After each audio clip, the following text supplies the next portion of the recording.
voilà dañuy romb fii rek ñu arrêté nu ne il faut ñu taxaw te comme dañuy politique ñu ngi bëgg a dugal Louga waa dëkk bi li mi ndaw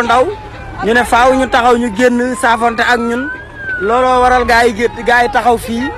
quelque temps pour mën a saafante ak ñoom man ko bañ koo xeeb il faut ñu taxaw fi saafonte ak ñoom parce que ay nit la ñuy kii voilà waaw kër sa waay lan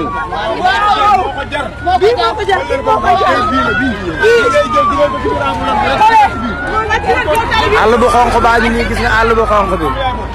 voilà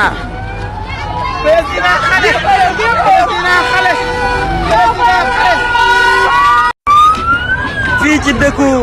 Peex fii mooy Peex waaw dëkku Mbay Peex ñoo ngi fi nii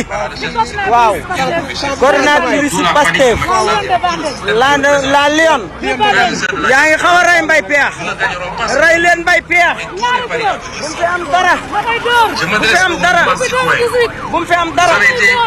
rey leen ko di ko dóor waaw de rey leen ko ba mu dee guddi Louga rey leen ko ba mu dee